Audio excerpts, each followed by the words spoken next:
32 साल पुरानी बात है। मई 1991 की बात है। मेरे पिता की शव यात्रा तीन मूर्ति भवन से निकल रही थी। अपनी मां के साथ और अपने भाई के साथ हम एक गाड़ी में बैठे थे। सामने भारतीय सेना की एक ट्रक थी, फूलों से लदी हुई थी। उसके ऊपर मेरे पिताजी का शव था। थोड़ी देर काफिला चला, 5-10 मिनट चला। फिर राहुल कहने लगे मैं उतरना चाहता हूं। तो मां ने मना किया। उस समय सुरक्षा का भी बहुत वो था। तो मां ने कहा नहीं, तुम उतर नहीं सकते। राहुल ने जिद की, नहीं मैं उतरूंगा। मैंने मां से कहा मां उतरने दो। राहुल गाड़ी से उतरा। उस सेना की ट्रक के पीछे खड़ा होके चलने लगा और तीन मूर्ति से लेके कड़ी धूप में अपने पिता के जनाजे के पीछे पीछे पैदल चलते चलते चलते चलते यहां पहुंचा। इस जगह से कुछ 400-500 गज दूर यहां पर मेरे शहीद पिता के अंतिम संस्कार मेरे भाई ने किए।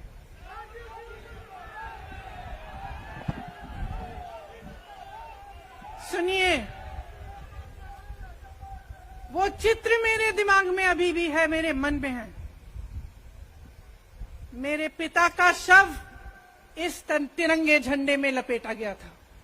इस तिरंगे के नीचे मेरे पिता का शव था और उसके पीछे चलते चलते मेरा भाई यहां आया। उस शहीद पिता का अपमान भरी संसद में किया जाता है। उस शहीद के बेटे को आप देशद्रोही कहते हैं, आप मीर जाफर कहते हैं, उसकी आप मां का अपमान करते हैं। आपके मंत्री मेरी मां का अपमान भरी संसद में करते हैं। आपके एक मुख्यमंत्री कहते हैं कि राहुल गांधी को पता भी नहीं है कि उनका पिता कौन है। आपके प्रधानमंत्री भरी संसद में खड़े होकर कहते हैं कि ये परिवार नेहरू नाम को इस्तेमाल क्यों नहीं करता। पूरे परिवार का अपमान करते हैं। कश्मीरी पंडित समाज के रिवाज का अपमान करते हैं, जिसके तहत एक बेटा अपने बाप के मरने पर पगड़ी पहनता है, परिवार की परंपरा को आगे बढ़ाता है। लेकिन आप पर कोई मुकदमा नहीं होता। आपको 2 साल की कोई सजा नहीं मिलती। आपको जेल की सजा नहीं मिलती। आपको संसद से कोई बाहर नहीं निकालता। आपको मना नहीं करता कि 8 सालों के लिए आप चुनाव नहीं लड़ सकते। क्यों? मैं पूछना चाहती हूं क्यों? आज तक हम चुप रहे हैं। हमारे परिवार का अपमान करते गए। मेरे भाई ने क्या कहा? संसद में वो मोदी जी के पास गए और उनसे गले लगे। मेरे भाई ने कहा मैं आपसे नफरत नहीं करता हूं, मेरे दिल में आपके लिए कोई नफरत नहीं है, हमारी विचारधारा अलग है, लेकिन हमारी नफरत की विचारधारा नहीं है। तो मैं पूछना चाहती हूं, एक आदमी का कितना अपमान करोगे? कितना अपमान करोगे? क्या यही है इस देश की परंपरा? आप परिवारवादी कहते हैं, तो भगवान राम कौन थे? भगवान राम को वनवास में भेजा गया। उन्होंने अपने परिवार, अपनी धरती के प्रति अपना धर्म निभाया। क्या भगवान राम परिवारवादी थे? क्या पांडव परिवारवादी थे कि वो अपने परिवार की संस्कारों के लिए लड़े? और हमें क्या शर्म आनी चाहिए कि हमारे परिवार के सदस्य शहीद हुए इस देश के लिए? कि इस झंडे में उनका खून है, इस धरती में उनका खून है। इस देश के लोकतंत्र को मेरे परिवार के खून ने सींचा है। और जो सोचता है कि हमें अपमानित करके हमें डराएंगे, हमें धमकाएंगे, जो सोचता है कि तमाम एजेंसियों को लगाकर हम पे छापे मारकर हमसे कुछ भी कर ले, हमें डराएंगे, वो गलत सोचते हैं। हम डरने वाले नहीं हैं। हम और मजबूती से लड़ेंगे। हम इस देश के लोकतंत्र के लिए कुछ भी करने के लिए तैयार हैं। इस देश के लोकतंत्र को, इसकी नींव कांग्रेस पार्टी के महान महापुरुषों ने डाली है। कांग्रेस पार्टी लड़ी इस देश की आजादी के लिए और आज भी इस देश की आजादी के लिए ही लड़ रही है। कभी कभी मैं सोचती हूं, मुझे समझ में नहीं आता कि पब्लिक क्या सोच रही है। क्या देख नहीं रही है क्या हो रहा है? क्या आपको दिख नहीं रहा है कि आपकी सारी संपत्ति लूटी जा रही है, एक आदमी को दी जा रही है, गिने चुने उद्योगपतियों को सब कुछ दिया जा रहा है? किसकी संपत्ति है? ये राहुल गांधी की संपत्ति है, ये आपकी संपत्ति है। ये पीएसयू किसके हैं? किसके लिए बनाए गए? आपके लिए बनाए गए, जो ऐसे एक के बाद एक इनको बेचे जा रहे हैं, दिए जा रहे हैं। इसी से तो आपका रोजगार आता है। छोटे उद्योगों से, छोटे व्यापारियों से आपका रोजगार आता है। किसी बड़े अडानी से नहीं आता। रोजगार नहीं देते, छीनते हैं आपका रोजगार। तो आप समझ क्यों नहीं पा रहे हैं? आप गैस के सिलेंडर के लिए 1000 रुपए दे रहे हैं और यहां आपकी सारी संपत्ति किसी को सौंपी जा रही है। राहुल गांधी जी ने क्या कहा? अरे कौन सा इतना बड़ा जुल्म कर लिया कि आपसे 2 सवाल पूछ लिए, जवाब नहीं दे पाए ना, घबरा गए। और जो अहंकारी होते हैं, तानाशाह होते हैं, क्या करते हैं? जब सवालों का जवाब नहीं दे पाते तो पूरी सत्ता को लेकर जनता को दबाने की कोशिश करते हैं। जो सवाल उठाता है उसको दबाने की कोशिश करते हैं। आपने कभी सोचा है, आंखें खोलिए, आपने कभी सोचा है कि ये पूरी सरकार, ये सारे मंत्री, ये सारे सांसद एक आदमी को बचाने की क्यों इतनी कोशिश कर रहे हैं? इस अडानी में है क्या कि इसको आप सारी संपत्ति दे रहे हो देश की? 20 हजारों करोड़ शेल कंपनियों में इनके हैं और आप इन पे इंक्वायरी नहीं कर सकते। ये अडानी है कौन कि आप सब उनका नाम उठते ही बौखला जाते हैं और उनको बचाने में लग जाते हैं? देखिए, आप इस देश के देशवासी हैं, ये देश आपका है, ये लड़ाई आपकी है। आज तमाम नौजवान बेरोजगार क्यों हैं? हम इश्तेहार तो देख रहे हैं, होर्डिंग देख रहे हैं, मदर ऑफ डेमोक्रेसी लिखा है, कहते हैं कि हमारी अर्थव्यवस्था बहुत तेजी से आगे बढ़ रही है, तो इतने नौजवान बेरोजगार क्यों हैं? तो जहां जहां हम जाते हैं बेरोजगार नौजवान क्यों दिखते हैं? इतनी महंगाई क्यों है? इतनी महंगाई क्यों है? क्या आप इतने बड़े काम कर सकते हो लेकिन एक गैस सिलेंडर का दाम कम नहीं कर सकते? आप छोटे व्यापारियों की मदद नहीं कर सकते? आप रोजगार नहीं बनवा सकते? तो फिर आपकी सरकार किस काम की है? लोगों को दबाने के लिए है या अडानी जी को आगे बढ़ाने के लिए है? तो आज ये समय आ गया है कि हमें गंभीरता से सोचना पड़ेगा। ये सरकार पूरी कोशिश करती है कि आपका ध्यान भटकाया जाए। अब आप सोचिए, कन्याकुमारी से कश्मीर तक एक आदमी चला, उसके साथ लाखों लोग चले। क्या पैगाम लेके चला? किस लिए चला? उसके दिल में क्या भावना थी कि लाखों लोग देश भर से उससे जुड़ के चले? समता, एकता की भावना थी। आज आपके सारी मीडिया आपके सारे मंत्री, आपके सारे सांसद, आपके सारे कार्यकर्ता कह रहे हैं कि राहुल जी ने विदेश जाकर देश का अपमान किया, राहुल जी ने एक वर्ग का अपमान किया। क्या एक आदमी जो कन्याकुमारी से लेकर 5000 किलोमीटर कश्मीर तक चल के ये रोज रोज कहता है कि इस देश को एक होना चाहिए, सबको समान दृष्टि से देखना चाहिए, क्या ये आदमी देश का अपमान कर सकता है? क्या ये आदमी एक वर्ग का अपमान कर सकता है? तो ये आदमी क्या कर रहा है? ये आपकी आवाज उठा रहा है। ये क्या कह रहा है? कह रहा है कि गरीबों को अपना हक दो, नौजवानों को अपना हक दो, महिलाओं को अपना हक दो। यही तो कह रहा है। और हक क्या है? हक ये है कि जो आपका है वो आपके हाथों में जाना चाहिए, किसी बड़े उद्योगपति के हाथ में नहीं जो प्रधानमंत्री जी के मित्र हैं। ये है आपका हक। उसी हक की लड़ाई लड़ रहा है। तो आप समझिए, ये एक इंसान की बात नहीं है, ये एक राहुल गांधी की बात नहीं है, ये पूरे देश की बात है। जब हम कहते हैं लोकतंत्र को बचाना है, तो हम किस बात की को बचाने की कह रहे हैं? क्या कह रहे हैं हम? लोकतंत्र क्या होता है? खुल के जवाब मांगो, सवाल उठाओ।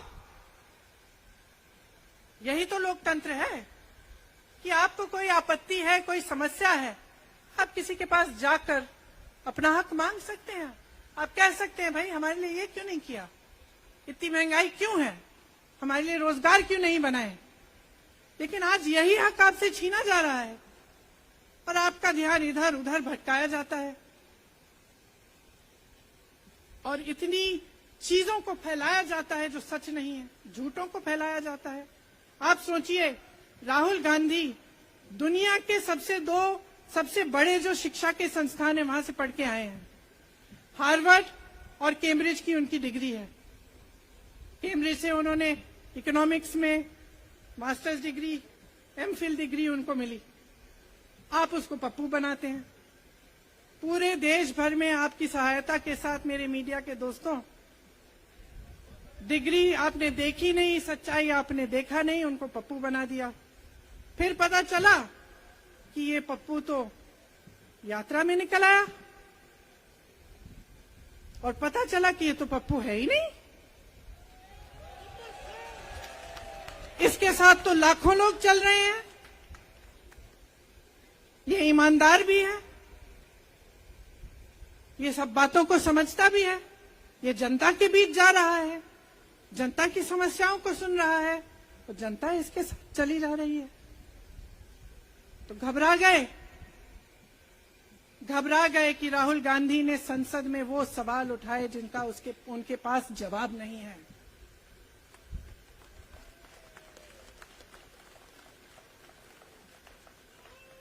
क्या किया सुन लीजिए। एक तरफ से हंसी भी आती है कि एक आदमी को रोकने के लिए इतना सारा करना पड़ा। जिस आदमी ने राहुल जी के खिलाफ सूरत में कंप्लेंट लगाई, आपको मालूम है कि पिछले साल उसने खुद कचहरी में जाके बोला इस पे आप स्टे लगा दीजिए। 1 साल के लिए अपने ही केस पे स्टे लगवाया। फिर वापस कब गए केस खुलवाने के लिए? राहुल गांधी के संसद में अडानी के भाषण देने के 1 हफ्ते बाद। 1 हफ्ते बाद वो आदमी वापस जाता है, कहता है केस खोल दी, सुन लीजिए अब हम तैयार हैं। 1 महीने के अंदर अंदर जज कह देते हैं कि राहुल गांधी को 2 साल की सजा मिलेगी। आपने देखा इस देश में कितने केस हैं कि जेल में 10 साल के लिए पड़े रहते हैं, उनकी सुनवाई नहीं होती। ये तो सुनवाई भी फट से हो गई, जजमेंट भी फट से हो गई, सजा भी फट से हो गई। और आपने कह दिया अगले दिन कि 8 सालों के लिए ये चुनाव नहीं लड़ सकते, संसद से बाहर कर देंगे इनको। वाह वाह वाह वाह वाह वाह। बहुत धैर्य है आप में। अरे कायर हैं, कायर है इस देश का प्रधानमंत्री। लगा दो केस मुझ पर, लगा दो केस मुझ पर, जेल ले जाओ मुझे भी, लेकिन सच्चाई ये है कि इस देश का प्रधानमंत्री कायर है।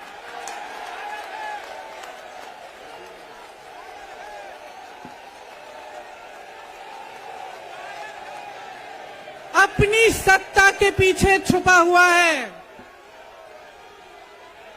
अहंकारी है, और इस देश की बहुत पुरानी परंपरा है, इस देश की बहुत पुरानी परंपरा है, हिंदू धर्म की पुरानी परंपरा है कि अहंकारी राजा को जनता जवाब देती है। और इस देश की बहुत पुरानी परंपरा है कि अहंकारी राजा को ये देश पहचानता है। मेरे परिवार ने मुझे एक चीज सिखाई है कि ये देश दिल से बोलता है और दिल से सुनता है। ये देश सच्चाई को पहचानता है, और मैं जानती हूं कि आज वो दिन है जब से सारा कुछ बदलने लगेगा।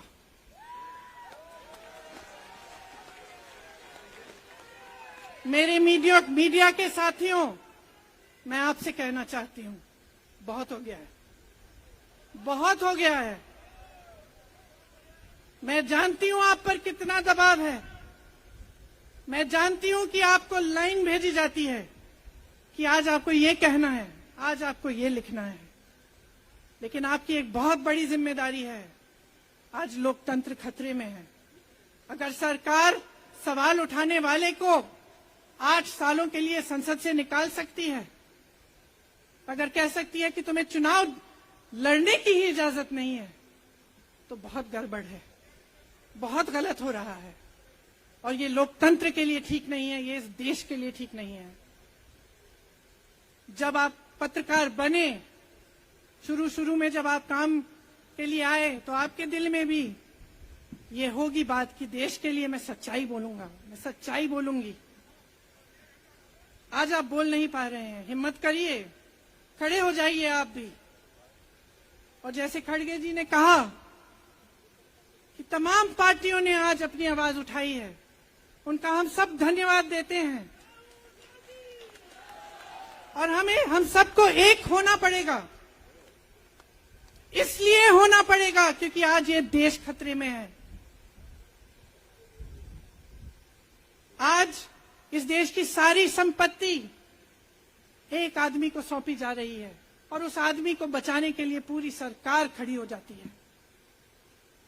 बहुत गलत हो रहा है। अगर आज मेरे भाइयों और बहनों आप इसको पहचान नहीं पाएंगे तो इस देश को बहुत खतरे में डाल देंगे। इसीलिए यहां खड़े हुए महात्मा गांधी जी की समाधि के कुछ ही गज दूर खड़े हुए मैं आपको याद दिलाती हूं कि कितनों ने इस देश के लिए अपना खून बहाया है, कितनों ने इस देश की धरती, इस देश की आजादी के लिए अपना खून बहाया है। ये अफसर हैं यहाँ तैनात खड़े हैं, इसी तरह से इनके भाई सरहद पे खड़े होते हैं हमारे लिए, आज भी अपना खून बहा रहे हैं। क्या इसके लिए? क्या अडानी जी के लिए? कि अपने देश के किसान के लिए, अपने देश के गरीब के लिए, अपने देश के छोटे व्यापारियों के लिए, महिलाओं के लिए, अपने बच्चों के भविष्य के लिए हम सब अपनी जान देने के लिए तैयार हैं। तो मैं आपसे आग्रह करती हूं, मेरे देशवासियों, आंखें खोल लो, समय आ गया है, डरो मत।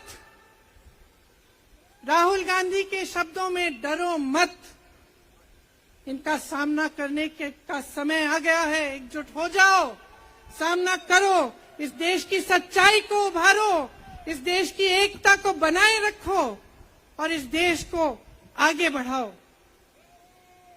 जय हिंद, जय हिंद, जय हिंद।